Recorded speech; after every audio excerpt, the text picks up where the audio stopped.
నీ శక్తి మాతో బలపరచుము తండ్రి. నేను వట్టివాడిని ఒప్పుకొనిచున్నాను ప్రభా. దేవా, ఎంతో బలహీనుడను. నాలో నీ బలము లేకపోతే నేను వట్టివాడినే కదా దేవా. నీ బలము కేవలము ప్రతి నరుని యొక్క నాస్కరంధ్రములో నీవు జీవాయువుగా నరుడు జీవాత్మ ఆయనని వాగ్దానం సెలవిస్తూ ఉన్నది. దేవా, నీ జీవపు శక్తి, నీ జీవపు మాటలు నాతోటి మాతోటి ఉంచండి దేవా. నేను వట్టివాడిని ప్రభా తండ్రి. దేవా, నీ కృపశక్తి సంపూర్ణమైన భాగ్యము నాతో మాతో ఉంచి బలపరచుము. పాపము క్రియలు నా మీద ఏలుబడి చేయనివద్దు. అపితర కార్యములకు చోటు లేకుండా సహాయము దయచేసి బలపరచుము. నీ శక్తి మాతో ఉంచుము తండ్రి. నీ దయ మాతో ఉంచుము. నమ్మకంగా ప్రార్థన చేయగలిగే శక్తిని మాతో ఉంచండి ప్రభా. కరెంటుని మాకు అనుకూలపరచుము. వాతావరణం మాకు అనుకూలపరచుము. లైవ్ ప్రసారములు మాకు అనుకూలపరచుము తండ్రి. నీ సహాయం మాతో ఉంచి లేవనెత్తండి.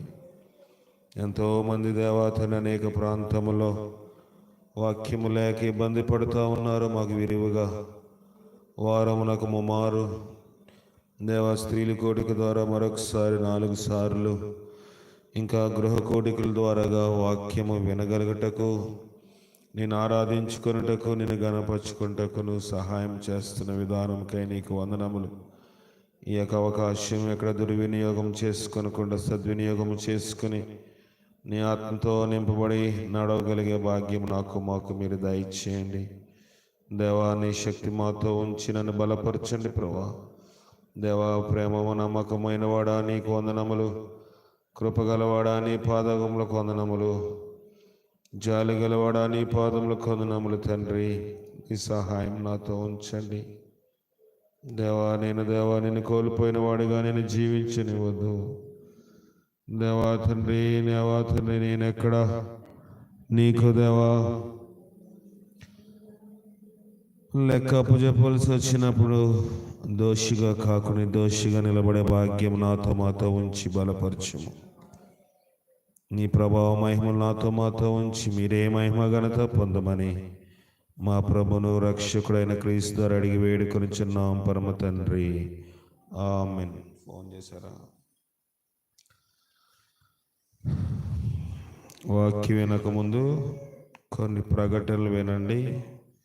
ఈ ఆదివారం చేయలేము ఈ ప్రకటనలో, శనివారం కాబట్టి చెప్తా ఉన్నాను. మరి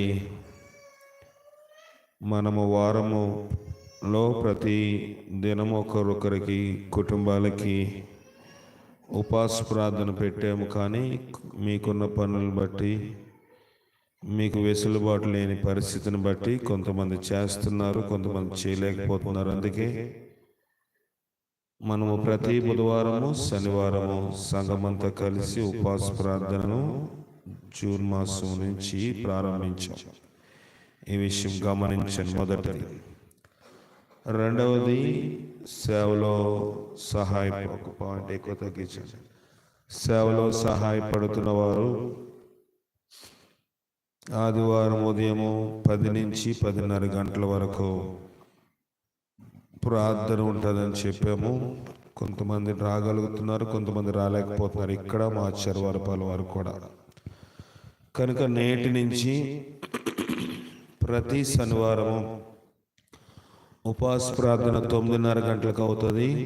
9:30 నుంచి 10 గంటల వరకు అరగంట సమయము సేవలో సహాయపడుతున్న వారు ఖచ్చితంగా ఇక్కడ నేనుంటే నాతోటి, లేదా దేవుని సేవకులు దేవుని సేవకులతో కలిసి ప్రార్థన చేయాలి. అలాగే మా చెరవరపాలెం వారికి కూడా. కనుక మా చెరవరపాలెంలో జాగ్రత్తగా వినండి. అక్కడ సేవలో సహాయపడుతున్న వారి పేర్లు, ఎవరు ఏ పని చేస్తున్నారు. మొదటిగా జాన్ మార్క్ ఆరాధన నడిపించే దాంట్లో సహాయపడుతూ ఉన్నారు. ఇస్సాకు మన సహోదరులు ప్రతి ఆదివారము కానుకలు స్వీకరిస్తూ ఉంటారు ఆయన. అలాగే ఎక్కడైనా గృహ కూడికలు అయినప్పుడు మైక్, లైటింగ్, ఆయన చూస్తారు. ఇంకా మనకి ఇంకా ఎక్కడైనా ఫంక్షన్స్ అయినప్పుడు ఆయన ఏర్పాట్లు చూస్తూ ఉంటారు. Joseph sound system, video recording, అలాగే ట్రాన్స్పోర్టేషన్, నన్ను కానీ దేవుని సేవకురాలు కానీ ట్రైన్ ఎక్కించడానికి కానీ తీసుకురావడానికి కానీ, ఈ మూడిట్లో కుమారుడు జోసెఫ్ అక్కడ సహాయపడుతూ ఉన్నాడు. వారు ముగ్గురు పురుషుల్లో కూడుకోవాలి ఈ దినమందు 9:30 నుంచి 10 గంటల వరకు. స్త్రీలో సహోదరు సూసన్న గారు సండే స్కూల్ అలాగే స్త్రీలు కూడిక చూస్తున్నారు. సహోదరు మరియమ్మ గారు స్త్రీలు కూడిక చూస్తున్నారు. సహోదరు ప్రిస్కిల్లా స్త్రీలు కూడిక నడిపిస్తూ ఉన్నారు. సహోదరు రిబ్బగా స్త్రీలు కూడిక అలాగే కానుకలు కూడా స్వీకరిస్తున్నారు. వారు నలుగురు స్త్రీల పక్షంలో నుంచి కూడుకోవాలి 9:30 నుంచి 10 గంటల వరకు. పోయిన వారమే చెప్పే మరొకసారి గుర్తు చేస్తూ ఉన్నాను. మందిరము ప్రతి శనివారం కడగట్లో షారా ఉంటుంది సహోదరి, అలాగే లేయమ్మ మరి ఇక్కడ ఉన్నప్పుడు ఖచ్చితంగా తనే చూస్తుంది కాబట్టి ఆమె కూడా, వారిద్దరు షారా లేయమ్మ కూడా కూడుకోవాలి. కనుక 9 మంది ప్రార్థన అయిన తర్వాత 2 పురుషులు వేరు స్త్రీలు వేరుగా ఉండి 2 గ్రూపులుగా చేరి అరగంట సేపు వీరు ప్రార్థన చేయాలి. గాంధీనగరంలో సహోదరు హానోక్ గారు అలాగే హెప్సిబమ్మ కానుకలు స్వీకరిస్తూ ఉన్నారు. అలాగే వాళ్ళకి పాటలు పాడుతూ ఉన్నారు. హానోక్ అన్నయ్య ఆయన కూడా ఉండాలి. అలాగే Francis Andrew sound system video రికార్డింగ్లో సహాయపడుతూ ఉన్నారు. వారు కూడా ఈ ప్రార్థనలో ఉండాలి. అలాగే జోసెఫ్ గారు నోహన్నయ్య వారు కూడా ఈ పరిచర్లో ఉండాలి. మరి చంద్రలీల కూడా ప్రభు బల్ల ఆరాధనలో ఏర్పాట్లో సహాయపడుతూ ఉంది. అలాగే అన్నామణి కూడా వీళ్ళు ఉండాలి. మిగతా వాళ్ళు కూడా ఉంటామంటే ఇబ్బంది ఏమి లేదు. మరి ఖచ్చితంగా సహాయపడుతున్న వాళ్ళ పేర్లు మాత్రం నేను చెప్పాను, మా పేర్లు చెప్పలేదు అనుకోవద్దు. సేవలో పరిచయంలో సహాయపడుతున్న వారి పేర్లు మాత్రమే నేను చెప్పాను. ఇంకా మందిరం శుభ్రం చేసేవారు ఎవరెవరు చేస్తారు నాకు తెలియదు. ఎవరెవరు చేస్తున్నారు ఇక్కడ? ఎవరు? ప్రేమిల, చందలేల, బ్యోలా, నయోమి, అన్నమణి వీరు కూడా మరి ఉండి ప్రార్థన చేస్తారంటే అభ్యంతరం లేదు. కానీ మెయిన్గా ఆరాధనలో పాలు పొందే వారి పేర్లు మాత్రమే నేను చెప్పాను. అక్కడంటే ప్రతి వారం ఇద్దరే షారా కానీ లేయమ్ కానీ చేస్తారు. ఇంతకుముందు అందరూ చేసేవారు, వాళ్ళిద్దరే చేస్తారు కాబట్టి చెప్పాను. ఇక్కడ మీరు వారంకి ఒకళ్ళు వంతులు వేసుకుని చేస్తున్నారు, సంతోషము. మీరు కూడా మేము ఉండి ప్రార్థన చేస్తామంటే ఉండి ప్రార్థన చేయొచ్చు. కానీ కానుకలు తీసేవారు ఆరాధన మేము లేనప్పుడు ప్రారంభ ప్రార్థనలు కానీ చేసేవాడు. జోసెఫ్ గారు ఏంటంటే అనేకమైన గృహాలు దర్శించి అనేక మందిని సందర్శిస్తూ ఉన్నారు. వారు కూడా ఈ పరిచయలో పాలువారుగా ఉన్నారు. ఆయన కూడా ఉండమని చెప్తాను. నోహాని ఎప్పటి నుంచో ఈ పరిచయలోని పాలు భాగస్తులుగా ఉన్నారు కాబట్టి ఆయన పేరు చెప్పాము. కనుక చందలేల ఖచ్చితంగా మరి ఈ బల్లారాధనలోని చందలేల, అన్నమణి వారిద్దరూ రొట్టె ద్రాక్షరసం తయారు చేయట్లో సహాయపడుతూ ఉన్నారు. ఇంకా బ్యోలా, అన్నమణి, ప్రేమిల, నయోమి, ఇంకెవరు? లిఖిత కూడా వీళ్ళు కడుగుతూ ఉన్నారు. పరిచర్య, ఈ పరిచర్లో ఇది ఒకటే కాదు పరిచర్య, అన్ని పరిచర్యలే. వీరు కూడా సహాయపడాలి. ఫ్రాన్సిస్ ఆండ్రూ మరి అందరూ అలాగంటే అందరూ వస్తారు చేయండి. బబ్బు ఫోన్ ఇస్తున్నాడు, మనసు ఇవ్వట్లేదు. బబ్బు కూడా ఉండాలి. మారు మనసు పొందాలి వీళ్ళందరూ. ఎందుకంటే మిమ్మల్ని అందరూ ప్రోత్సాహపరచడం కోసమే. ఒక అరగంట సేపు అందరం కలిసి ప్రార్థన చేస్తే ఏదన్నా ఏర్పాట్లు ఉంటే రాత్రే మనం ఇలా చేసుకుందామని మాట్లాడుకొని చేసుకోవాలి. ఇది నా ఉద్దేశం. మిగతా వాళ్ళు తక్కువ చేయడం కాదు, కానీ పరిచయలోనే కొంత సహకారంగా ఉంటున్న వాళ్ళు, చిన్న చిన్న పనులు చేస్తున్న వాళ్ళు కలిసి ప్రార్థన చేస్తే ప్రార్థన చేయగలం. అందరూ కలిసి ఎలాగా చేస్తున్నాము, రేపు బాబు ఇది చేయాలి, రేపు ఇది చేసుకుందాము, రేపు ఈ టైంకి ఇది అని మనం మాట్లాడుకోవడానికి. మిగతా వాళ్ళు ఎవరు తక్కువ అని కాదు, వీళ్ళు ఎక్కువ అని కాదు. అందరము దేవుని సన్నిధిలో సమానమైన వారమే. ప్రతి ఆదివారం 10 నుంచి 10:30 వరకు ప్రార్థన చేస్తున్నాం. ఇప్పటికే మిగతా వారు అందరూ ఉంటామంటే ఒక అరగంట కలిసి ప్రార్థన చేద్దాం గ్రూప్గా అంటే నాకు చాలా సంతోషం. ఇది నాయన మాకు నేర్పించిన క్రమము. మేము ప్రతి శనివారం జోగంపేటలో ఎక్కడికి పరిచర్యకి వెళ్ళినా శనివారం ఉపవాస ప్రార్థన అయ్యి ఆదివారం ఉదయం ఫస్ట్ బస్కి రాత్రే కానుక సంచి తీసుకుని మేము ఎస్కోట, మురుక్కాడ, వెలగలపాలెము, రోలుగుంట, మాకువరపాలెం అన్నీ వెళ్ళేవాళ్ళు. మళ్ళీ సాయంకాలం వచ్చి ఎక్కడ ఏం జరిగింది ఆరాధనలో, ఏంటి సమస్యలని దేవుని సేవకులు వివరించిన తర్వాత ఎక్కడికి వాళ్ళు మళ్ళీ గృహాలకు వెళ్ళేవారు. ఇది నాయన నేర్పించిన అలవాటు.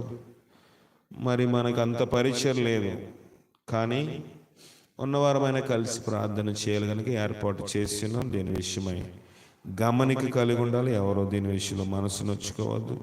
పరిచయం అందరూ చేస్తారు. కొంతమంది చేతి సహాయం చేయలేకపోవచ్చు, కొంతమంది ఆర్థికంగా సహాయం చేయవచ్చు, కొంతమంది మాట సహాయం చేస్తారు. మాట సహాయం కూడా చాలా ఎక్కువ కనుక ఈ విషయమై గమనిక కలిగి ఉండండి. పరిచయంలో అందరూ పాలు పొందండి. మారు మనసు కోసం అందరి కోసం ప్రార్థన చేద్దాము. బిడ్డలు అనేక మంది అనేక సమస్యల కోసం ప్రార్థన చేస్తూ ఉన్నాము. అందరూ కూడా దేవుని పరిచయంలో ముందుండాలన్న ఆశ. నేను ఒక్కడనే వాక్యం చెప్పడం కాదు, నేను ఉన్నా లేకపోయినా ఈ పరిచయం ఏకరీతిగా కొనసాగలేని ఉద్దేశం. అందుకే మీ అందరినీ ప్రోత్సాహపరుస్తున్నాను. గుడ్ ఫ్రైడే కానివ్వండి, పాటలు పాడడానికి అవకాశం ఇవ్వడం కానివ్వండి, ఇంకెప్పుడు కూర్చుని ఉంటే ఇంక అలాగే ఉండాలనిపిస్తుంది కదా. కనుక మీకు అందరికీ ప్రోత్సాహం చేస్తున్నాము. మనకున్నంతలోనే ఏదో ఒకటి ఒక 2 వారాల నుంచి ఒక యాప్, దాదాపు 8,000 రూపాయల యాప్, కానీ దేవుని దయ వల్ల మనకు తెలిసిన వాళ్ళు దాన్ని ఉచితంగా ఇచ్చారు. మ్యూజిక్ యాప్ అక్కడ కూడా ఉపయోగిస్తున్నాం. కొంచెం పాటలు ప్రోత్సాహకరంగా పాడడానికి అవకాశం ఉంది. బాపట్ల నుంచి ఒకళ్ళు, లోకల్ వైశాఖ జిల్లా నుంచి ఒకళ్ళు ఆ యాప్ మనకి ఇచ్చారు. కనుక 40,000 60,000 అంటే మనం ఆ ఇన్స్ట్రుమెంట్ కొనడానికి అంత సామర్థ్యత మన దగ్గర ఇప్పుడు లేదు. దేవుడు ఆశీర్వదిస్తే రాబోయే దినాల్లో కొనవచ్చు. కానీ ప్రస్తుతానికి దేవుడు ఆ యాప్ ద్వారా పాటలు పాడడానికి కూడా సహాయం చేస్తూ ఉన్నాడు. కనుక ఈ విషయాలు గమనిక కలిగి ఉండాలని ప్రభుపేట మనవి చేస్తూ ఉన్నాను. అది మాట్లాడదాం. పరిచర్య గురించి నేను చెప్తా ఉన్నా. మరి లిఖిత, ఆశ కూడా ప్రార్థన చేస్తున్నారు. నేను చూస్తున్నాను ఒక్కొక్కసారి కెమెరాలోని. చాలామంది స్త్రీలు కూడా వచ్చి ప్రార్థన చేసుకుంటున్నారు. మంచిది. అందరూ మారు మనసు పొందాలి. ఇప్పుడు అందరూ అంతటా మారు మనసు పొందాలి. కనుక ఈ విషయాలు ఏమైనా సందేహాలు ఉన్నాయి ఎవరికైనా? నా పేరు చెప్పలేదని ఎవరు అనుకోవద్దు. ఏం లేదు కదండి. ఎవరెవరు? నయం పేరు చెప్పాను కదా, చెప్పాను. అందరూ చేస్తున్నారు, చేయట్లేదు అని అంటలేదు. అందుకని ఒక్కొక్కరు ఒక్కొక్క దాంట్లో ఉన్నాము. కలిసి ప్రార్థన చేస్తే కొంచెం ఏకాత్మ ఉంటుంది, కొంచెం ఎక్కువ చనువు ఉంటుంది, మాట్లాడుకునే విరామం ఉంటుంది. మరి ప్రెసిడెంట్ గారిని అలాగే సహోదరు రేచల్ గారిని అనలేము, ఎందుకంటే వాళ్ళకి పనులు ఉంటాయి, బిడ్డలకి ఇబ్బంది, వాళ్ళు కొంత గ్రామము ఇదంతా ఇబ్బంది వాతావరణం ఉంటుంది కాబట్టి నేను ఏ విషయాలు ఒత్తిడి చేయట్లేదు.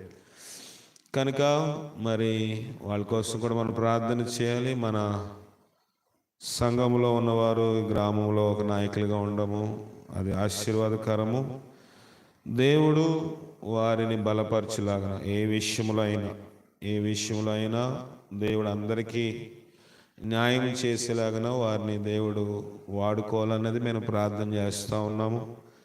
ఎక్కడ కూడా అయ్యో పలానా వాళ్ళు ఇలా చేస్తారని వారికి పేరు రాకూడదు. కొన్నిసార్లు పొరపాటు జరుగుతుంది, అందరికీ న్యాయం చేయలేము కొన్నిసార్లు.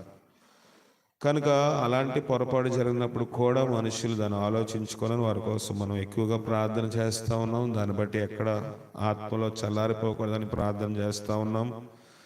మరి కుటుంబంలో కుమారుడు ఫిలిప్ కోసం కూడా ఎక్కువగా మనం ప్రార్థన చేస్తూ ఉన్నాము. కుమార్తె కోసం కూడా ప్రార్థన చేస్తూ ఉన్నాము. దేవుడు వారి కుటుంబం కోసం ప్రార్థన చేయాలని వారి కుటుంబం తరపున, సంఘ తరపున ప్రత్యేకంగా మీకు మనవి చేస్తూ ఉన్నాను. చిన్న పాట పాడుకుందాము, తదుపరి దేవుని వాక్యం విందాం.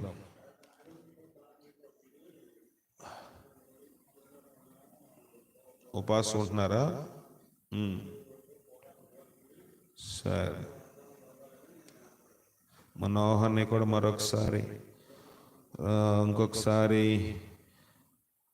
మరొకసారి దేవుని రక్షణ వాగ్దానం తీసుకోవాలని, ఎక్కడైనా లోట్లుంటే సరి చేసుకోవాలని ఉపవాసాన్ని ప్రార్థన చేస్తారు. ఆయన కోసం కూడా ప్రార్థన చేద్దాం.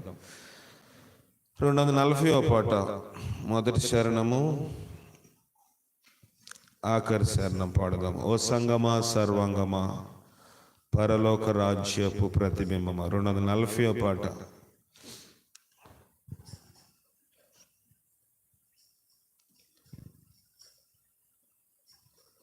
ఓ సంగమా సర్వంగమా పరలోక రాజ్యపు ప్రతిబింబమా, యేసయ్యను ఎదుర్కొనగా నీతినలంకరించి సిద్ధపడుమా. ఓ సంగమా వినుమా, రాణి ఓ ఫిర్ అపరిచిత స్వర్ణ వివర్ణ వస్త్రధారణతో వీణా వాయిద్య తరంగలతో ప్రాణేశ్వరుని ఆనంద తైలాస గంధాభిషేకము, ఆనంద తైలాస గంధాభిషేకము పొందితివే సునందో, పొందితివే సునందో. ఓ సంగమా సర్వంగమా పరలోక రాజ్యపు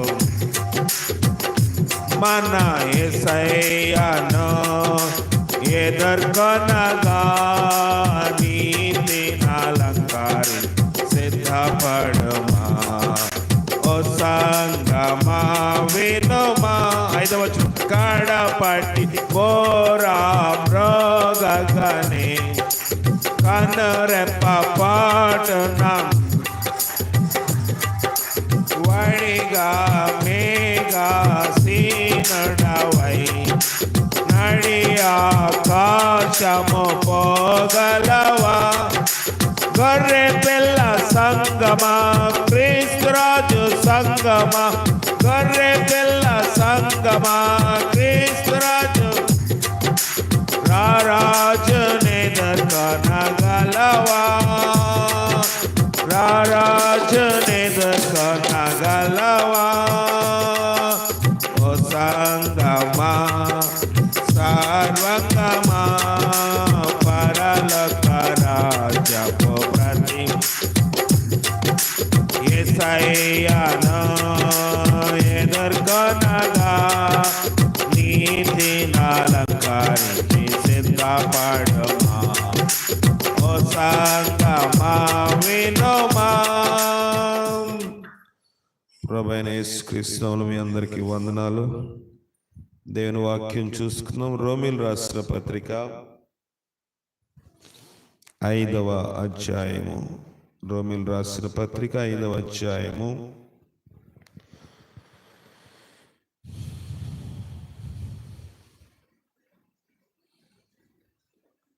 3వ వచనం నుంచి చూసుకుందాం. 5:3.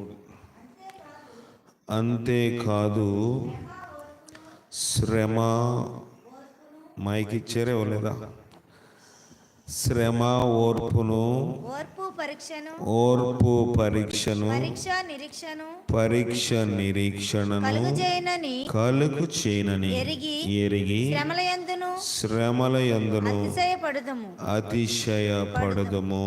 సరిపోతుంది. అంతేకాదు శ్రమ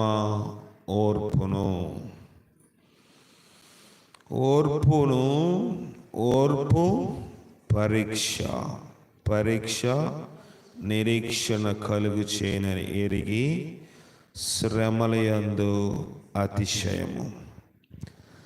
శ్రమ రాగానే ఏమొస్తుంది చెప్పండి? బాధ వస్తుంది. భక్తుడు అంటాడు, శ్రమ దినమందు నీవు క్రింగి నీడలా చేత కాని వాడవగదువు. శ్రమ రాగానే కృంగిపోతాం. దేవుడు ఏం మేలు చేశాడు? మొదటి మాట వచ్చేస్తుంది, నాకే వస్తుంది శ్రమ, నాకే వస్తుంది బాధ,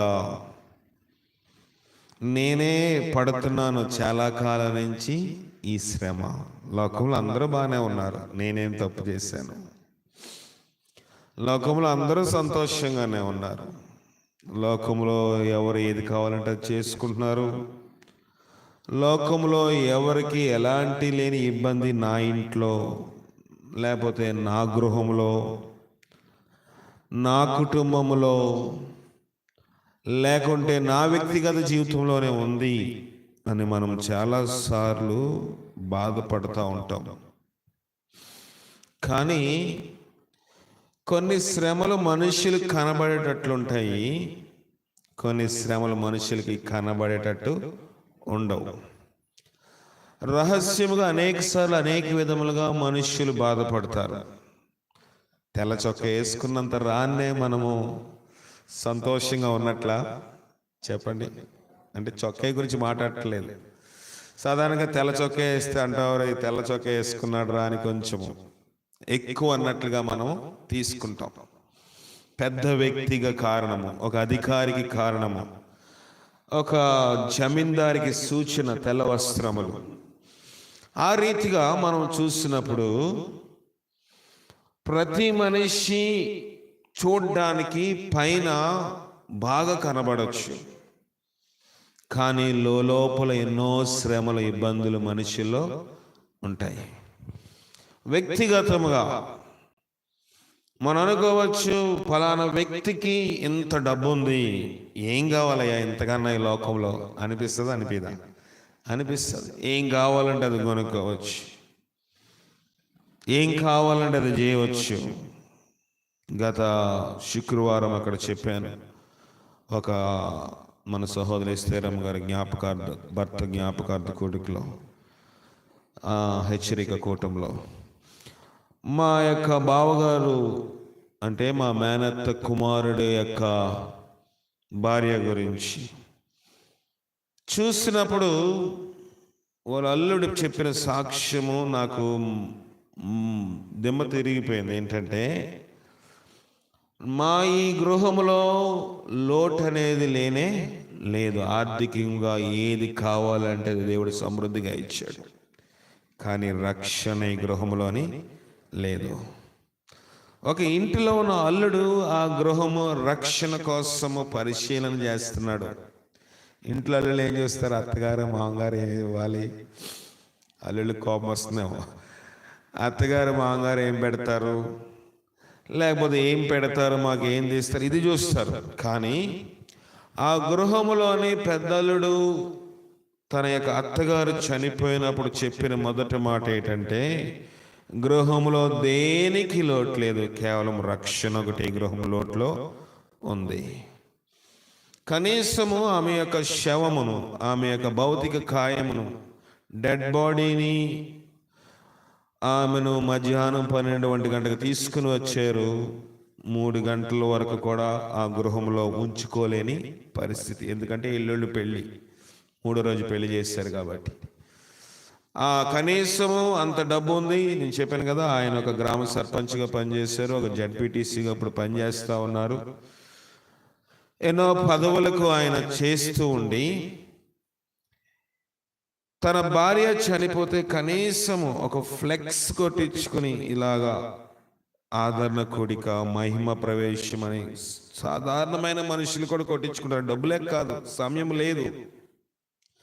ఒక ఆర్భాటముగా కూటమి చేసుకోవడానికి కూడా లేదు. ఇంకా మేము అక్కడ శవం పూడతానే ఉంది, ఇంకా సగం కూడా పూడ్చలేదు. ఇక్కడ సాయంకాలం 6 గంటలకి 6:30 గంటలకి ఇంటి దగ్గర ఆదరణ కూటం అంటే జ్ఞాపక అదేమిటి స్మారక కూటమో, మన భాషలో చెప్పాలంటే దినం. చనిపోయిన రోజు దినం చేశారు. దినం అంటే మీకు అర్థమవుతుందని, కర్మంత్రాలు, కర్మ, పెద్ద కర్మ కనుక అదే రోజు సాయంకాలం చేసేసారు. నేను చెప్తా ఉన్నాను, మనుష్యులకు శ్రమ లేని మనుషులు ఈ లోకంలో ఎవరు లేరు. మనుషులకు కనబడుతున్న శ్రమ చూస్తున్నప్పుడు మనకి ఇబ్బందిగా ఉంటుంది. నేను నవ్వుతూ వచ్చాను అనుకోండి, కొంతమందికి ఎప్పుడు నవ్వే అలవాటు ఉంటుంది. అసలు ఈయన బాధ లేదురా, ఈయన అంత సంతోషవంతమైన మనుష్యుడు ఈ లోకములోని లేడు. ఒక రాజుగారికి, నేను 8th క్లాస్లో ఉన్నప్పుడు ఒక కథ ఉండేది. ఒక రాజుగారికి ఇంగ్లీష్ స్టోరీ. ఆయనకి ఎంతో నీరసము, ఎంతో ఇబ్బంది, ఎంతో ఇదిగా ఉంటే డాక్టర్ దగ్గరికి వెళ్తే ఏ జబ్బు లేదు.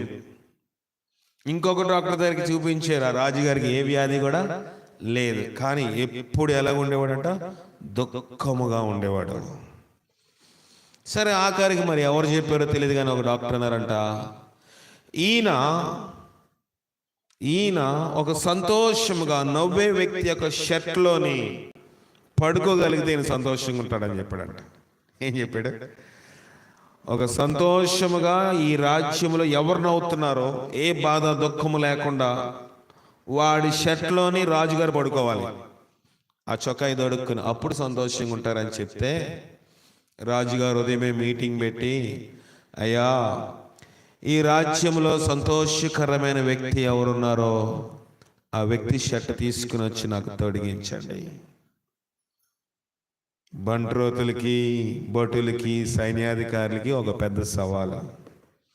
ఎందుకంటే వాళ్ళకి తెలుసు రాజ్యంలో ఎవరో ఒకరు ఏదో ఒక బాధలో ఉంటారు. ఉద్యోగం ఉంటే ఆరోగ్యం ఉండదు, ఆరోగ్యం ఉంటే భర్త వలన కాకపోతే భార్య వలన, బిడ్డల వలన, గృహంలో ఏదో ఒక సమస్య మనుషులకి ఉంటుంది. కానీ రాజుగారు చెప్పారు కాబట్టి వెళ్ళారు అందరూ. రాజ్యాలు తిరిగేస్తా ఉన్నారు, రాజ్యమంతా జలడే సాయంకాలం వస్తారు, ఎవరో దొరకటం లేదు. ఏంటయ్యా, నేను ఎంత సుభిక్షితంగా పరిపాలన చేస్తే నా రాజ్యంలో సంతోషంగా ఏ వ్యక్తి లేడా? అయ్యా, మీరే సంతోషంగా లేరు, ఇంకెవరు సంతోషంగా ఉంటారని చెప్పేవాళ్ళు కూడా ఆయనకి సలహాలు ఇచ్చేవాళ్ళు లేకపోలేదంట. సరే, మొత్తానికి ఒకరోజు ఒక ఆయన, ఒక బరుడు పరుగున వచ్చాడు. ఏమని? అయ్యా, నాకు సంతోషకరమైన వ్యక్తి దొరికాడు ఈ రాజ్యంలో. రాజుగారు కూడా సంతోషం వచ్చింది. ఇంక రేపటి నుంచి నేను ఎలాగుంటాను, ఆ షర్ట్ వేసుకుంటే సంతోషంగా ఉంటానని రాజుగారు బట్టలు వేసుకుని తొడుకుని రా, నేను కూడా చూస్తాను వ్యక్తినని వెళ్ళాడు. వెళ్ళితే వాడు ఒక పిచ్చోడు, నేల మీద తెగ దొర్లేసి నవ్వుతూ కేరింతలు కొడుతున్నాడు. ఈ షర్ట్ నువ్వు తొడుక్కోవాలయ్యా. ఎలాగుంటుంది రాజుగారికి? మైండ్ బ్లో అయిపోయింది, మైండ్ దిమ్మ తిరిగిపోయింది, బుర్ర పని చేయటం లేదు. లోకములో ఏ వ్యక్తి కూడా సంతోషముగా లేడు. ఒక పిచ్చివాడికి బుర్ర పని చేయదు గనక, సమస్య అంటే ఏంటో తెలియదు గనక, జ్ఞానం లేదు కనుక నవ్వుతూ ఉన్నాడు అతను. లేకపోతే ఇంతకుముందు ఏదో ఇబ్బంది పడో, మెంటల్ వచ్చో, క్రాక్ వచ్చో, పిచ్చి వచ్చో నవ్వుతూ ఉన్నాడు. అతను ఎలా నవ్వుతున్నాడు అంటే ఇటు నుంచి అటు దొరుకుతున్నాడు, అటు నుంచి ఇటు దొరుకుతున్నాడు, సంతోషంగా ఉన్నాడు. ఇప్పుడు ఈ చొక్కా ఇలా పడుకోమంటే రాజుగారు పడుకుంటాడా? పడుకోడు. అది నిజమైన సంతోషమా? సంతోషముగా ఉన్నట్లుగా ఉన్నాడు ఆ పిచ్చివాడు, కానీ అతను కూడా సంతోషంగా లేడు. సంతోషంగా లేడు కాబట్టి పిచ్చి వచ్చింది. ఏదో సమస్యల ముందు వేదన పడ్డాడు కనుక క్రాక్ వచ్చింది. ఏదో సమస్యలోని ఇబ్బంది పడ్డాడు కనుక ఆ వేదనలోకి వెళ్ళిపోయాడు. ప్రియమైన దేవుని సంగమా, ప్రభు ఇక్కడ రోమీయులకు పౌలు రాస్తున్న మాట అదే. మనము శ్రమ, ఓర్పు, శ్రమ ఉందంటే ఓర్పు కలిగి ఉండమంటుంది. సమస్య, ప్రతి ఒక్కరికి సమస్య లేకపోతే తృప్తి ఉండదండి. పరీక్ష లేకపోతే కరోనాలో 10th క్లాస్ చాలా మంది పాస్ అయిపోయారు లేరా? పాస్ అయిపోయారు, కొంత సంతోషమే. కానీ ఇప్పుడు ఏదైనా ఇంటర్వ్యూ వచ్చినప్పుడు మీరు కరోనా పాసా, మీకు ఇంకో పరీక్ష ఉందండి అని చెప్తున్నారంట గవర్నమెంట్ వారు. మీరు 10వ తరగతి కరోనా పాస్ అయితే ఈ పరీక్షకు బదులుగా మీరు ఎలాగో 10వ తరగతి అసలు పరీక్షలు రాలేదు కనుక ఇంకొక ఎక్స్ట్రా ఎగ్జామ్ మీరు అటెండ్ కావాలి. అప్పుడు సంతోషం ఉంటుందా? కనుక తృప్తి అనేది ఉండదు. ప్రతి పరీక్ష ఉంటేనే తృప్తి ఉంటుంది. ప్రతి దినము ఒక సవాలు గుండముగా మనం వెళ్తూ ఉంటే తృప్తి అనిపిస్తుంది. ఆఖరి క్షణం వరకు ఒక శ్రమ అడ్డుకుంటూ వచ్చి ఆఖరి క్షణంలో తెర తొలగినట్టుగా తొలగిపోతే తృప్తి ఉంటుంది. ఇశ్రాయేలీయులు ఎక్కడి నుంచి? ఐగుప్తు దేశం నుంచి కానాను బయలుదేరుతున్న యాత్రలో అడ్డుగా పెద్ద సమస్య వచ్చిందా రాలేదా? వచ్చింది. దేవుడు ముందే 6 నెలలు ఏర్పాటు చేయొచ్చు కదా, తృప్తి ఉంటుంది. అప్పుడు అది సింతే కదా, వెళ్ళిపోతారు సాంగా. అక్కడ నిలబడినప్పుడు మోషే వెనక ఇన్ని లక్షల మంది సణుగుతూ ఉంటే మోషేకి ఒక సవాలు, ఇన్ని లక్షల మంది గొణుగుతూ ఉంటే అహరోనుకు ఒక సవాలు. వీళ్ళందరికీ సమాధానం చెప్తూ తిననైన బాటేయడంలో మోషే పొందిన తృప్తి ఎవరు చూసలేరేమో అనుకుంటాను నేను. ఇన్ని లక్షల మందిని ఒక్కడ ఆపుతున్నాడు, అవునా కాదు చెప్పండి? ఒక్క మనిషిని 10 మందికి మనం సమాధానం చెప్పలేం. ఇద్దరు ఎక్కువ ఎవరో ఒకరు మాట్లాడంటారా అంటామా? ఎవరైనా సమాధానం ఇద్దరు ఒక్కడ మాట్లాడంటారా అంటాం. ఒక్కరు మాట్లాడకపోతే మనకి బీపీ వచ్చేస్తుంది. లక్షల మందికి ఒక్కడు సమాధానం చెప్పి అందరికీ 6 నెలల్లో బాట వేసి అవతలకు నడిపించేశాడు. శ్రమ దేనికంట? ఓర్పు కోసం. మీరు అక్కడ వీళ్ళందరూ కంగారు పడుతుంటే వీళ్ళందరూ, అయ్యా మోషే అయ్యగారు, దైవజనుడా, మీరు బాధపడద్దు, మేము ఎలాగోలా అతను జయిస్తాము, మీరేమి బాధపడద్దు, ప్రార్థన చేయండి ఎవరంటారా? మాకు అక్కడ సమాధులు లేవని ఇక్కడ తీసుకొచ్చావా? మాకు అక్కడ తోటకూరే బాగుంది, మాకు అక్కడ గోంగూర బాగుంది, బచ్చల కూర బాగుంది, అది బాగుంది, ఇది బాగుంది అని తిండి కోసం, వాటి కోసం, వీటి కోసం అన్ని తెప్పొడుస్తున్నారు. ఎవరిని? దైవజనుడిని. కానీ దైవజనుడు అన్నాడు, మీరు ఊరకనే నిలుచుండి నేడు యెహోవా అనుగ్రహించి రక్షణను కన్నులారా చూడండి. నేడు యెహోవా మీకు అనుగ్రహించబో రక్షణను ఊరకనే నిలుచుండి చూడండి. ఓర్పు కావాలి మనకి. శ్రమలు వచ్చినప్పుడు, ఇబ్బందులు వచ్చినప్పుడు, ఏదైనా సమస్య, ఆర్థిక సమస్యలు కావచ్చు, ఇంకే సమస్యలు ఉంటాయి, ఇంట్లో అనారోగ్య సమస్యలు కావచ్చు, ఇరుగు పొరుగు వారి వల్ల సమస్యలు కావచ్చు, భర్త వాళ్ళ భార్య, భార్య వాళ్ళ భర్తకి, తల్లిదండ్రుల వాళ్ళ బిడ్డలకి, బిడ్డల వాళ్ళ తల్లిదండ్రులకి, సంఘములో దైవజనుడికి, విశ్వాసులకి, దేవునికి, మనకి మధ్యన ఏదో ఒక సమస్య ఉంది. బైబిలే చెప్తా ఉంది, రండి మన వివాదము తీర్చుకుందాము. ప్రభువే పిలుస్తున్నాడు, నీకు నాకు మధ్య సమస్య ఉంది. ఉందా? 1:13 చదవండి. యెషయా 1:13 యెషయా 1:13 ఉంటుందన్నమాట. 13-16 ఒకసారి చూడండి. యెషయా 1:13 కానీ 16 కానీ చదవండి. ఎంత చెప్పేస్తారు? యెహోవా 18 యెహోవా ఈ మాట సెలవిచ్చుచున్నాడు, రండి మన వివాదము తీర్చుకుందాము. నీకు నాకు సమస్య ఉంది, నీకు నాకు మధ్య కలహం ఉంది. దేవునికి మనకు మధ్య కలహం ఏంటి? ఉంది. ఎందుకంటే మీ బట్టలు ఎర్రగా ఉన్నాయి, మీ యొక్క పాపములు రక్తం వలె ఎర్రగా ఉన్నాయి, అవి హిమం వలె తెల్లగా అవుతాయి, గొర్రెబొచ్చు వలె తెల్లగా చేస్తాను. మనకి దేవునికి మధ్యన వివాదం ఏంటంటే మన యొక్క బట్టలు, మన యొక్క పాపములు రక్తం వలెను కెంపు వలె ఎలాగోనంట ఎర్రగా ఉన్నాయి. రండి నేను వాటిని క్లీన్ చేస్తాను. ఈ అశుభ్రమైన దుస్తులతోటి మీరు నాతోటి మీరు సాంగత్యం చేయలేరు. భార్య భర్త మధ్య సమస్య ఏముంటది? అనుమానం ఉండొచ్చు, లేకపోతే ఏదైనా వేరే రకమైన సంబంధముల వల్ల అయినా సమస్యలు ఉండవచ్చు. అవి శుభ్రం చేసుకుంటే ఇద్దరు కూడా ఎలా ఉండొచ్చు?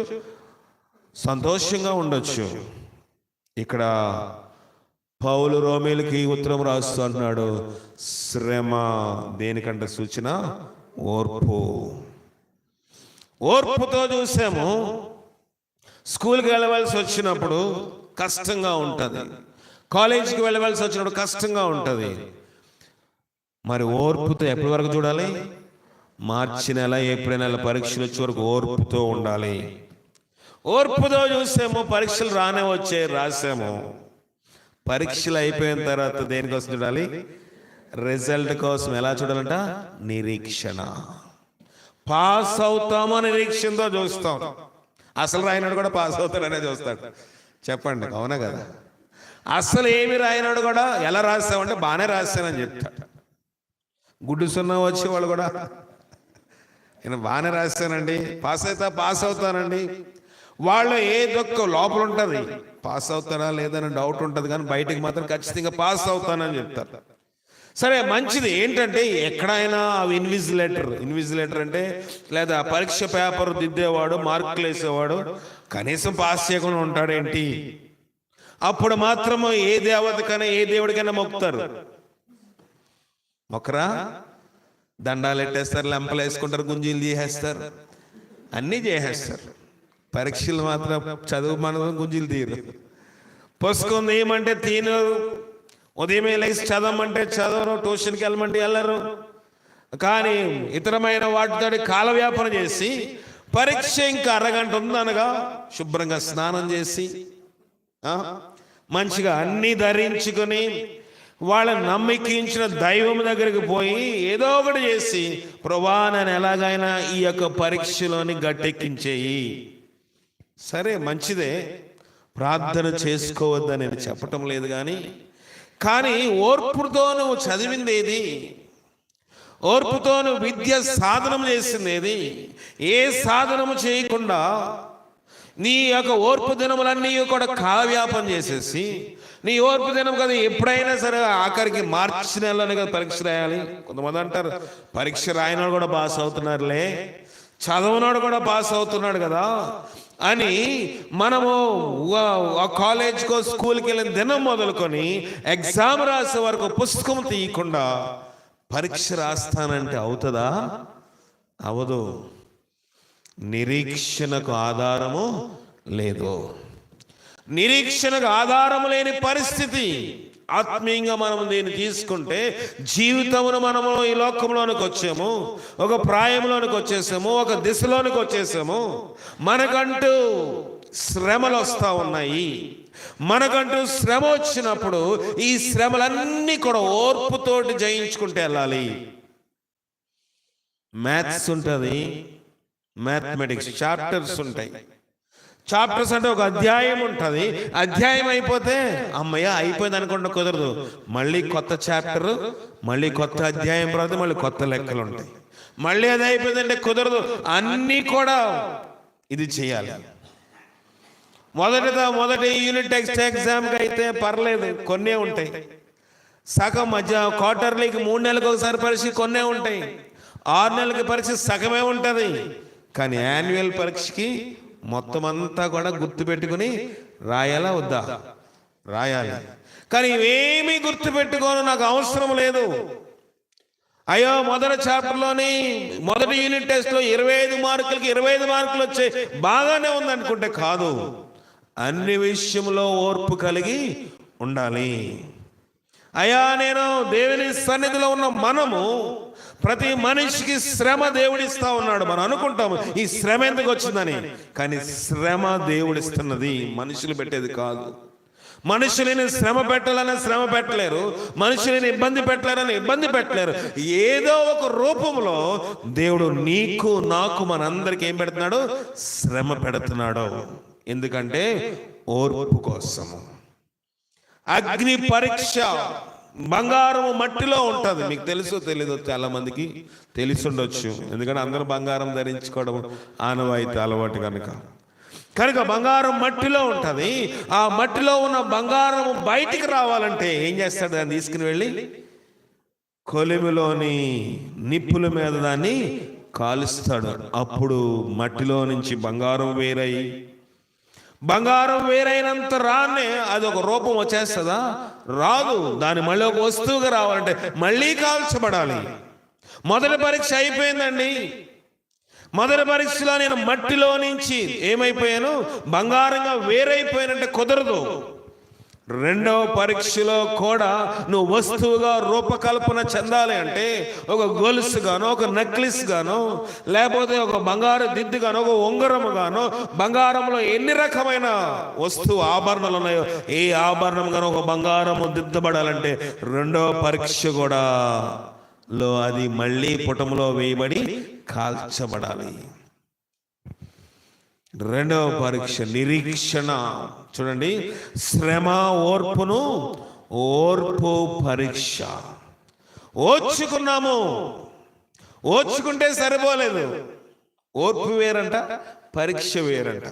ఓర్పులో మనకు పాఠాలు నేర్పుతుంది, పరీక్షలో నేర్చుకున్న దాన్ని అటెంప్ట్ చేయాలి. ఎలాగా?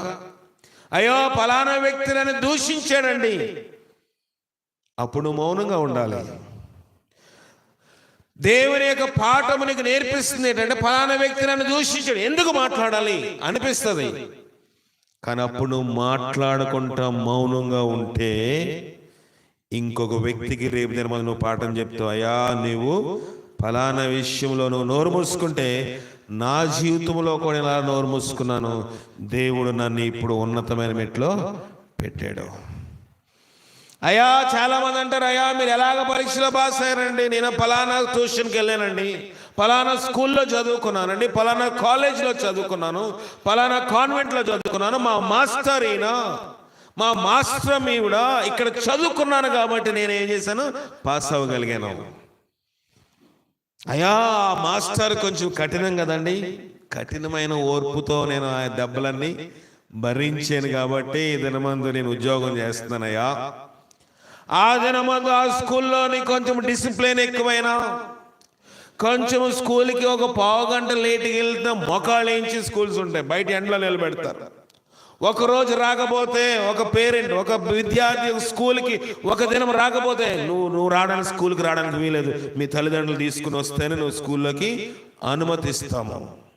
మొదట్లో ఇవన్నీ కష్టంగా అనిపిస్తాయి. ఇదే స్కూల్ రా, మరి తిక్కలుగా ఉంది, ఇదేం పాఠశాలరా బాబు, ఇదేం కాన్వెంట్ రా అనిపిస్తుంది. వాళ్ళకి ఏమైనా లాభం ఉంటుందా? నువ్వు ఉద్యోగం చేస్తే నీ సగం జీతం వాళ్ళకి ఇస్తావా? చెప్పండి, ఇస్తావా? ఇవ్వం కదా. ఇవన్నీ నీ జీవితంలోని ఒక పాఠము నేర్పించడానికి, నిన్ను ఒక కొలిమిలో వేసి కాల్చినట్లుగా చేస్తే రేపు దినమందు నీవు ఈ యొక్క సమాజానికి ప్రయోజకురాలుగా అవ్వాలని విద్యా బోధన చేస్తున్న పాఠశాల కానీ కళాశాల కానీ ప్రయాసపడతా ఉన్నాయి. మంచిది. దేవుడు కూడా అదే రీతిలో మనిషిని ఏం చేస్తానంట? శ్రమ పెట్టి ఇబ్బంది పెట్టాలని కాదు. నీకు నడవడం చేత కాకపోతే నడవగలవా? మనం ఎప్పుడు మనిషిని దేవుడు ఎత్తుకుంటానన్నాడా? ఎత్తుకోనన్నాడా? ముదిమి వచ్చే వరకు ఎత్తుకుంటానన్నాడు. చెప్పండి, ముసలితనంలో కూడా ఎత్తుకుంటానన్నాడు దేవుడు.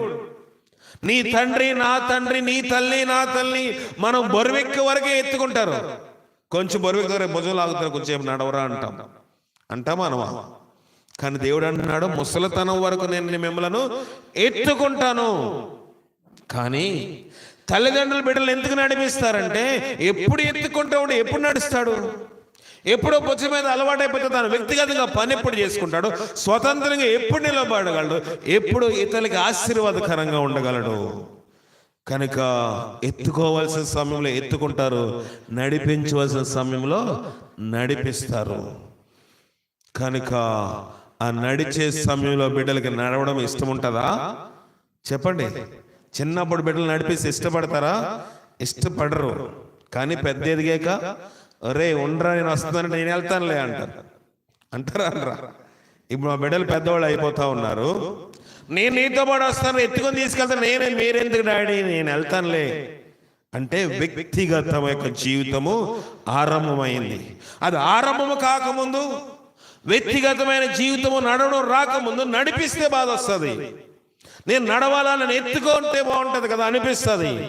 ఆ దినమందు నీకు నడక నేర్పించకపోతే నేడు ఈ దినమందు వ్యక్తిగతంగా నడిచేదానివి కాదు, నడిచేవాడు కాదు. ప్రియమైన దేవుని సంగమా, ఆత్మీయ జీవితంలో దేవుడు మనకు పెడుతున్న శ్రమ. అందుకే శ్రమ శరీరానికి రావచ్చు, ఆత్మలో రావచ్చు, బంధువుల వల్ల రావచ్చు, రక్త సంబంధుల వల్ల రావచ్చు, కుటుంబంలో రావచ్చు, గ్రామంలో రావచ్చు, దేంట్లోనే రావచ్చు. శ్రమ ఓర్పు పరీక్ష, పరీక్ష నిరీక్షణ. పరీక్ష పెట్టినప్పుడు నిరీక్షణతో ప్రార్థన చేయాలి. అయ్యో ఈ పరీక్ష వచ్చిన కుమ్ములిపోయి పక్కెళ్ళిపోవడం కాదు. ఈ ఇబ్బంది వచ్చింది కాబట్టి, నా గృహంలో ఈ సమస్య వచ్చింది కాబట్టి, అందరి బిడ్డలు బాగానే ఉన్నారు, నా బిడ్డ ఇష్టానుసారంగా జీవిస్తూ ఉంది, నా కుమారుడు ఇష్టానుసారంగా జీవిస్తూ ఉన్నాడు, అందరు భార్యలు బాగానే ఉన్నారు, నా భార్య ఇష్టానుసారంగా జీవిస్తుంది, అందరు భర్తలు బాగానే ఉన్నారు, నా భర్త త్రాగుబోతూ తిరుగుబోతూ ఇంటికి రూపాయి ఇవ్వడం నువ్వు అనుకుంటున్నావు. కానీ నిరీక్షణతో ఏదైనా దినం అన్నది నువ్వు ప్రార్థన చేసామా? ప్రార్థన చేశాయా? నేను ప్రార్థన చేసి నేను సంపాదించాను. ఎవరిని? నా భర్త నేను సంపాదించుకున్నాను. కొట్టినప్పుడు అనిపిస్తుంది చచ్చిపోతే బాగుండు. నేను వాళ్ళకి చెప్పేది ఏంటంటే, చచ్చిపోవాలని ఆత్మ, చచ్చిపోవాలని మనసు వస్తే ఆ తాగుబోతు కన్నా మన మీద పెద్ద దురాత్మ ఉన్నట్టు. అవునా కదా? చెప్పండి. ఒక తాగుబోతు వ్యక్తి దానికి బానిస అయిపోయి అతని మీద ఒక దురాత్మ ఉంటే, చనిపోవాలనుకున్న నీవు ఈ కష్టం భరించలేక నరకంలో కష్టం భరించగలమా? నీ ప్రాణము తీసుకోవడానికి దేవుడు నీకు ఎప్పుడు హక్కు ఇవ్వలేదు. నరుని ఆత్మ యెహోవా పెట్టిన దీపము. కష్టం వచ్చినప్పుడు చచ్చిపోతే బాను, ఎవరు లేనప్పుడు పురుగు మందు తాగేస్తే బాను, ఎవరు లేనప్పుడు నేను ఊరేసుకుని చచ్చిపోతే బాను, కరెంట్లో చేపెట్టి చచ్చిపోతే బాను, ఏదేదో రకంగా చచ్చిపోతే బాను, దూరంగా వెళ్ళిపోతే బాను, తాండవ నదిలో ఉడికేస్తే బాగుండు అనిపిస్తుంది. ఇది శ్రమ నుంచి బయటకు వచ్చేసే పరిస్థితి. శ్రమ దేనికంట? ఓర్పు నిరీక్షణ కోసం. నిన్ను దేవుడు ఇంకా శ్రమ పెడతాడంటే నువ్వు కొలుములోంచి ఇంకా పూర్తిగా బయటకు రాలేదు. ఇంకా బంగారంలోనే ఆ కంసాలి వాడు, ఇంకా ఆ గోల్డ్ స్మిత్, ఆ బంగారం తయారు చేసేవాడు ఇంకా దాన్ని కాల్స్తున్నాడంటే రూపము సరిగా బయటికి రాలేదని అర్థము. ఇంకా నీవు మనము శ్రమ పడుతున్నామంటే నిరీక్షణ దేవుడు అందుకున్న రీతిలో మనము రాలేదు అని అర్థము. కానీ ఏదో ఒక రోజు బంగారము తయారు చేసే ఆ కంసాలి వాడు ఎలాగో రూపం తీసుకొస్తాడో, నీలో నాలో మనందరి జీవితంలో దేవుడు రూపిచ్చే వరకు ఆయన వదిలిపెట్టేవాడు కాదు. కానీ మనకే ఓర్పు లేకుండా పోతా ఉంది. అయ్యో నాకెందుకులే ఈ బాధలు, నాకే ఈ కష్టాలు ఉన్నాయి, మా తోటివాళ్ళు బాగానే ఉంది, మా తోడళ్ళు బాగానే ఉన్నాడు, నా అక్క బాగానే ఉంది, నా చెల్లి బాగానే ఉంది, అందరూ బాగానే ఉన్నారు, నాకేనా ఈ శ్రమలు? నీ శ్రమలు నీకు తెలుసు, వాళ్ళ శ్రమలు వాళ్ళకి తెలుసు. లోకములో శ్రమ లేని మనుషుడు ఎవరు లేరు. ప్రధానమంత్రి మొదలుకొని బండ్రోతు వరకు శ్రమ లేని వాళ్ళు ఎవరైనా ఉంటారా? అందరికీ ఏదో ఒక శ్రమ ఉంటానే ఉంటది. అందరికీ జీవితంలో ఉదయం లేచిన తర్వాత ఏదో ఒక పనిపాటు లేని శ్రమ లేని జీవితం ఉంటే ఇది లోకం కాదు, ఏమైపోతుంది? పరలోకం అయిపోతుంది. అందుకే పౌలు అంటున్నాడు మొదటిగా ఏంటంట, శ్రమ, ఓర్పు, పరీక్ష, నిరీక్షణ. రిజల్ట్ ఉంది లాస్ట్లోని. రిజల్ట్లో నువ్వు ఎంత శ్రమ పడ్డావా అన్ని మార్కులు వస్తాయి. కొంతమంది ఆటలు కూడా పోరు, పరీక్షలు చదివే వాళ్ళు ఆటలు కూడా పోరు. కొంతమంది పరీక్షలు చదివారు ఏదైనా బర్త్డే మీటింగ్లు అయినా కూడా పోరు, ఏదేనికి వెళ్ళరు. ఎప్పుడు ఉదయం వస్తారా, పుస్తకం బ్యాగ్ పడేస్తారు, స్నానం చేస్తారు, చదువుతూనే ఉంటారు. వీళ్ళందరూ ఇది పెద్ద చదువులేగరా, ఏమో పాగొండ వస్తే నీ సొమ్మేం అయిపోయింది, ఓ పాగొండ బయట ఆడుకోకూడదా, లేదురా పరీక్షల దగ్గరికి వస్తున్నాయి, లేదురా పరీక్షల దగ్గరికి వస్తున్నాయి. చదివిన వాడు రిజల్ట్ దినమందు ముఖము చూస్తున్నప్పుడు ఎలాగుంటది? ప్రకాశిస్తూ ఉంటది. ఎందుకంటే చాలా శ్రమతోటి ఓర్పుతోటి పరీక్ష రాశాడు గనక. ఇప్పుడు పార్టీలకు వెళ్ళిన వాళ్ళు ఇప్పుడు సంతోషంగా ఉంటారు, ఇప్పుడు తిరిగిన వాళ్ళు ఇప్పుడు సంతోషంగా ఉంటారు. పరీక్ష రోజు ఏంద్రా నీ హాల్ టికెట్ నెంబర్ అంటే కూడా చెప్పనే చెప్పరు, ఎందుకంటే సున్నాలు వస్తాయని తెలుసు. అప్పుడు గుడ్డి సున్నాలు వచ్చినప్పుడు ముఖం తలెత్తుకోలేం కనుక హాల్ టికెట్ నెంబర్ చెప్పడానికి కూడా ఇష్టపడరు. ఎవరు విమర్శించి చెప్పటం లేదు, లోకములో ఉన్న పరిస్థితి ఇలా ఉంది కనుక మనందరికీ కూడా శ్రమ పెడుతుంది ఎవరు? దేవుడు. నీ జీవితంలో, నా జీవితంలో, మనందరి జీవితంలో ఏదో ఒక శ్రమ ఉంది. శ్రమ దినమందు నువ్వు కృంగితే నువ్వేమైపోతున్నావు అంటే చేతకాని వాడు అయిపోతున్నావు. గనుక నువ్వు శ్రమ దినమందు కృంగిపోవద్దు. నువ్వు ఎలా కలిగి ఉండాలి?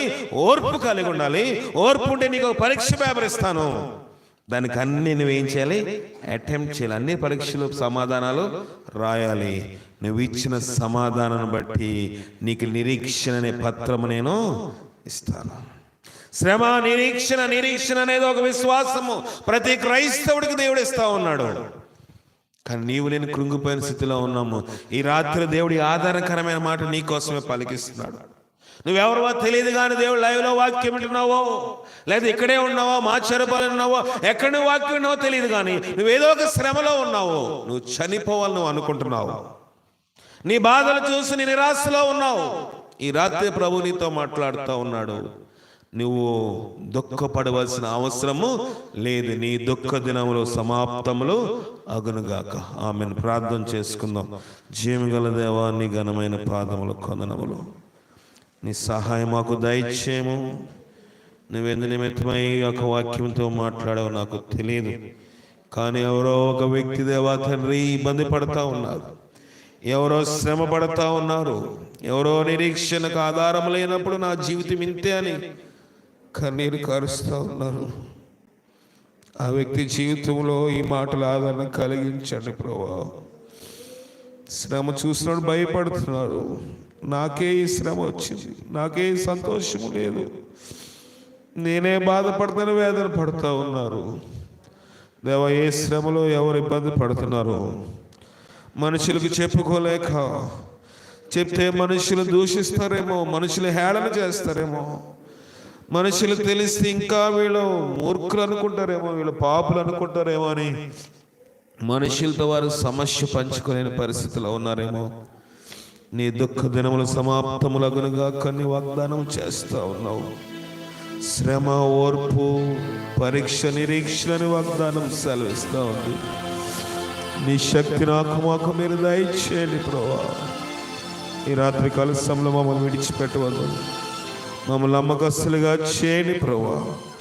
నీ ఆధారకరమైన మాటలు అందరికీ దీవెనకరంగాను, ఆశీర్వాదకరముగాను, మేలుకరంగాను, ఉపయోగకరంగా చేసి బలపరచు తండ్రి.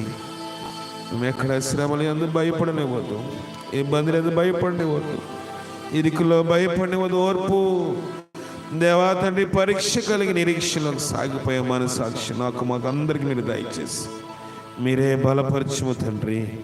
నన్ను నమ్మకస్తుడిగా చేయము తండ్రి. ప్రార్థన సహాయం కోరుతున్న వారిని జ్ఞాపకం చేసుకుని, నీళ్ళని తాగు వారి యొక్క బిడ్డలను కూడా మీరు జ్ఞాపకం చేసుకుని, శివాన్ని జ్ఞాపకం చేసుకును దేవా తండ్రి. వారి యొక్క సులువైన ప్రస్తుత వారికి దయచేయండి. జాన్ సుకుమార్ మీరు జ్ఞాపకం చేసుకును తండ్రి. మీరు ఆ బిడ్డని మీరు దర్శించుము దేవా. అనారోగ్యంలోని శక్తిని బలం దయచేసి బలపరచు తండ్రి. దేవా తండ్రి, అలాగే ఇస్తే జ్ఞాపకం చేసుకుని బిడ్డను కూడా మీరు బలపరచు దేవా తండ్రి. దేవా తండ్రి, నేను విజయవాడ నుంచి ఒక సహోదరులు ప్రార్థన చేయమని అడుగుతా ఉన్నారు. దేవా తండ్రి, నా కుటుంబం విజయవాడలో ఉంది, ప్రార్థన చేయమన్నారు. వారిని సహాయం దయచేయండి దేవా తండ్రి. కృపా ఛానల్ వారిని జ్ఞాపకం చేసుకోండి, మా కోసం ప్రార్థన చేయమని అడుగుతున్నారు. దేవా తండ్రి, మార్తి ఎలిజబెత్ని కూడా జ్ఞాపకం చేసుకుని ఆ బిడ్డ గృహంలో ఉన్న సమస్య నుంచి కూడా విడుదల మీరు అనుగ్రహించి బలపరచు. లైవ్లో వాక్యం వీక్షించిన ప్రతి కుటుంబాన్ని మీరు దర్శించి బలపరిచి, ఓర్పు, శ్రమ, నిరీక్షణ, దేవ పరీక్ష, నిరీక్షణకు ఆధారం ఒకటి కృప దయచేసి బలపరచమని మా ప్రభువును రక్షకుడైన క్రీస్తు అడిగి వేడుకొనుచున్నాం పరమ తండ్రి, ఆమేన్. మన పరమ తండ్రి అయిన దేవుని యొక్క ప్రేమ, కుమారుడైన యేసుక్రీస్తు వారి యొక్క కృప, పరిశుద్ధాత్మిక అన్యోన్య సహవాసము ఇప్పుడు ఎల్లప్పుడూ సదా మనకు తోడేయండి, నిరీక్షలను మనం నడిపించి కాపాడును గాక. ఆమేన్. అందరికీ వందనాలు.